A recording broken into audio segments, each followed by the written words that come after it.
جو لوگ اللہ پر ایمان لائیں، کہیں کہ ہمارا رب اللہ ہے، پھر اس پر جم جائیں، ان پر فرشتوں کا نزول ہوتا ہے۔ نہ کوئی غم کرو نہ خوف، خوشیاں مناؤ جنت کی جس کا تم سے وعدہ کیا گیا تھا۔ اللہ کی ربوبیت پر اطمینان جب انسان کو ہو جاتا ہے، میرا رب اللہ ہے، ربی اللہ، انسان کے لیے نہ کوئی کھٹکا، نہ کوئی خطرہ، نہ کوئی خوف، نہ کوئی حزن۔ جو کچھ ہو رہا ہے کس کے اذن سے ہو رہا ہے؟ اللہ کے اذن سے۔ اللہ کے اذن کے بغیر پتہ تک نہیں ہلتا۔ یہ کوئی اندھا بہرا مادہ نہیں ہے جس سے مجھے کوئی خوف ہو۔ اندھا بھینسا چلا آ رہا ہو اس سے تو ڈرنے کا ہر انسان کو ڈرنا چاہیے، نہ معلوم کس کو ٹکر مار دے۔ لیکن نہیں، اس کائنات کو چلانے والا ایک سمیع و بصیر خدا ہے، وہ جو میرا دوست ہے، میرا ولی ہے۔ اللہ ولی الذین آمنوا یخرجہم من الظلمات الی النور۔ اللہ اہل ایمان کا ولی ہے، ساتھی ہے، پشت پناہ ہے، مددگار ہے، حمایتی ہے۔ بتائیے جسے یقین ہو جائے کہ اللہ میرا مددگار، اللہ میرا محافظ، اللہ میرا پشت پناہ، اللہ میرا حمایتی، اس کے لیے کوئی خوف ہوگا؟ اس سے کوئی ڈر ہوگا؟ میں مثال دیا کرتا ہوں ایک بہت سادہ، پنجاب کے دیہات کی۔ تو بڑا چودھری ہے اور کوئی غریب کسان ہے۔ اس غریب کسان کے جانوروں کو ہر وقت اندیشہ ہوگا چوری کا، کوئی میری بھینس کھول کر نہ لے جائے، کوئی میرا بیل کھول کر نہ لے جائے۔ لیکن جس کے بارے میں یہ سب کو معلوم ہو کہ وہ جو بڑا چودھری ہے وہ اس کا دوست ہے، اس کی بچیا کو کوئی خوف ہوگا؟ اس کی بھینس پر کوئی ہاتھ ڈالے گا؟ اسے کوئی اندیشہ ہوگا؟ نہیں۔ کیوں؟ کہ وہ بڑا چودھری، بڑا اس کا یہاں کا سردار، جاگیردار، سب کو معلوم ہے وہ میرا دوست ہے، کوئی میرے خلاف اقدام نہیں کر سکتا۔ اس دنیا میں یہ چھوٹی سی بات اگر آپ کے دلی اطمینان اور سکون کا باعث بن سکتی ہے تو ذرا تصور کیجئے۔ میں لفظ تصور استعمال کروں گا صرف اس لیے کہ اس کا ہم جس کو کہتے ہیں ادراک اور شعور کر نہیں سکتے، اگر کے ساتھ کر سکتے۔ اگر یقین ہو کہ اللہ میرا مددگار اور یقین ہو کہ اللہ ہر آن میرے ساتھ ہے، پھر کوئی خوف، کس کا خوف؟ کوئی شے اللہ سے بالا تر ہے؟ کوئی قوت اس سے زیادہ طاقتور ہے؟ کوئی اس کے ارادے کو بدلنے والا ہے؟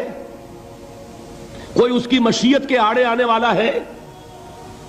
یہی بات ہے جو حضور نے فرمائی، یہ ایمان کا حاصل ہے لب لباب، کہ دیکھو اچھی طرح اس بات کو ذہن نشین کر لو۔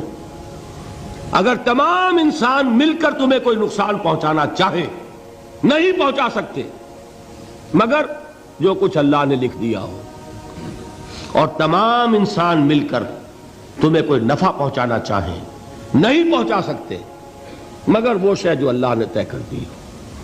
آپ پھر میں کہوں گا ذرا طاری کیجئے، اسے فرض کیجئے، اسے سوچئے۔ اگر اس حدیث پر ہمارا دل ٹھکا ہوا ہو تو کسی سے ڈر ہوگا؟ یہ مجھے نقصان نہ پہنچا دے، یہ میری رپورٹ خراب نہ کر دے، یہ میری انکریمنٹ نہ رکوا دے، یہ میرا یہ نہ بگاڑ دے، یہ میرے یہ نقصان نہ پہنچا دے۔ اس کا ڈر، اس کا ڈر، اس کا خوف، اس کی خوشامد، اس کے لیے جا کر طرح طرح سے اپنی عزت نفس کو ذلیل کروانا اس کے سامنے، یہ سب کچھ کیوں کرتا ہے انسان؟ جب سمجھتا ہے کہ اس کے ہاتھ میں میرا کوئی نفع ہے، اس کے ہاتھ میں میرے لیے کوئی ضرر ہے، یہ مجھے کوئی گزند پہنچا سکتا ہے، یہ مجھے کوئی نقصان پہنچا سکتا ہے، یہ میرا کوئی کام بنا سکتا ہے، یہ میری کوئی ضرورت پوری کر سکتا ہے، اسی کا نام شرک ہے۔ جہاں آپ نے یہ سمجھا کہ غیر اللہ کے اندر کوئی طاقت موجود ہے، وہی شرک ہے۔ بتوں سے تجھ کو امیدیں، خدا سے نومیدی، مجھے بتا تو صحیح اور کافری کیا ہے؟ شرک تو یہ ہے۔ جس پر بھی تمہیں یہ خیال ہے، کلمہ ہے یہ کلمہ سوم، لا حول ولا قوت الا باللہ، ذرا اس پر دل کو کبھی اگر آپ تصور کریں، پھر فرض کریں، دل ٹھک جائے اس پر، کوئی طاقت نہیں۔ یہی بات تھی جو شیخ عبد القادر جیلانی رحمۃ اللہ علیہ نے اپنی وصیت میں اپنے بچے سے کہی. 11ویں دینے والے ہیں، لیکن حضرت شیخ عبد القادر جیلانی کی وصیت اور تعلیمات کو کتنے لوگ ہیں کہ جانتے ہو؟ یہ جن مقامات تک پہنچے ہیں وہ کس چیز کی بدولت پہنچے ہیں؟ انہوں نے جو پیغام دیا وہ کیا تھا؟ اے میرے بچے، جس طریقے سے قرآن مجید میں حضرت لقمان کی نصیحتیں جو ہے نقل کر دی گئی ہیں، میں یہ عرض کروں گا بالفرض اگر قرآن حضرت عبد القادر جیلانی کے بعد نازل ہوا ہوتا تو شیخ عبد القادر کی یہ نصیحتیں بھی قرآن میں درج ہوتی. اتنی اونچی نصیحتیں ہیں. اے میرے بچے، اس حقیقت کو ذہن نشین کر لے، لا فاعل فی الحقیقت ولا مؤثر الا اللہ. اس کائنات میں نہ کوئی فاعل حقیقی ہے نہ مؤثر حقیقی ہے سوائے اللہ کے. کسی شے میں کوئی تاثیر نہیں اگر اللہ نہ چاہے. آگ جلا نہیں سکتی اگر اللہ نہ چاہے. پانی ڈبو نہیں سکتا اگر اللہ نہ چاہے. زہر ہلاک نہیں کر سکتا اگر اللہ نہ چاہے. کوئی چیز فائدہ نہیں پہنچا سکتی اگر اللہ نہ چاہے. تو در در پہ کیوں سر جھکاتے ہو؟ در در پر کیوں جبیں سائی کرتے ہو؟ سب کے سامنے کیوں ہاتھ پھیلاتے ہو؟ ایک اللہ سے مانگو. ایک اللہ کے سامنے زمین پر اپنی جبین رکھو. لا فاعل فی الحقیقت ولا مؤثر الا اللہ. نظر آتا ہے ہمیں کہ پانی پیاس بجھا دیتا ہے. پیاس بجھانے کی صلاحیت پانی میں نہیں ہے، اللہ کے اذن سے. کھانا بھوک مٹا دیتا ہے. بھوک مٹانے کی صلاحیت کھانے میں نہیں ہے، اذن رب میں ہے. دیکھیے یہی یقین تھا. حضرت موسیٰ علیہ السلام کا واقعہ یاد کیجئے. سامنے سمندر آ گیا ہے. قوم دیکھتی ہے پیچھے کہ گرد و غبار کا طوفان ہے. معلوم ہوا کہ فرعون اپنے لشکر سمیت آ گیا ہے. لشکر جب چلتا تھا تیز رفتاری کے ساتھ تو گرد و غبار کا جو طوفان اٹھتا تھا اس کا تصور کیجیے. اور لمحہ بلمحہ وہ قریب آ رہا ہے. پوری قوم نے کیا کہا؟ اے موسیٰ انا لمدرکون. اے موسیٰ ہم کو پکڑے گئے. قرآن مجید نے تو یہاں وہ باتیں نہیں لکھی ہیں، لیکن تورات میں یہ درج ہے کہ بنی اسرائیل جھگڑنے لگے، دست و گریبان ہو گئے موسیٰ کے ساتھ. موسیٰ ہمیں یہاں مروایا لا کر، اس سے تو ہم ہی بہتر تھے. وہاں کھانے کو ملتا تھا، زندگی تو تھی، بیگار ہم کر رہے تھے، موت تو نہیں تھی. اب جو کچھ ہوگا اس کا تصور کرو، جس طریقے سے ہمارے ٹکڑے اڑائے جائیں گے. تو لڑ رہے ہیں حضرت موسیٰ علیہ السلام سے. یہ تورات کی تفصیل ہے. قرآن میں صرف اتنا آیا ہے، پریشان ہو کر انہوں نے کہا انا لمدرکون. موسیٰ ہم تو پکڑے گئے. اس وقت موسیٰ کا جواب کیا ہے؟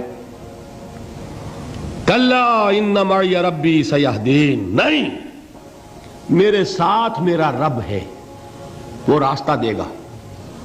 بتائیے کہاں راستہ نظر آ رہا ہے؟ یہ ہے ایمان بالغیب. راستہ نظر نہ آئے تب اللہ پر یقین ایمان ہے.